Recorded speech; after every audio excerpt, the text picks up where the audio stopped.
Mga util, kain muna tayo ng bik. Nakakain na po sila.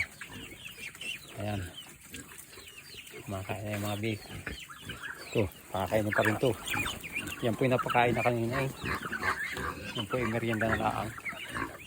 Yan, ang mga kabutil talaga. May problema po ako din yung mga kabutil. Ito yung aking isang inahin na to.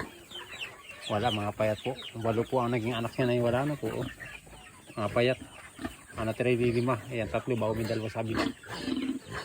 Nawalan po ng gatas. Wala. Kasama na po sa mortality. Wala na po, hindi na kaya recover yun.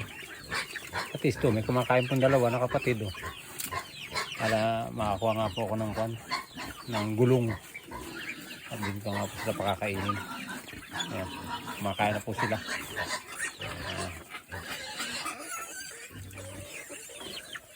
Talagang nakakasayang. Walo po yun nandun.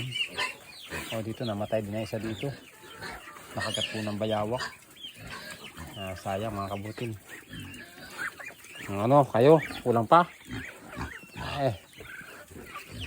Oh, ayan na. Ayan po yun. Okay, let's go mga kabutin. Salamat sa inyong panonood.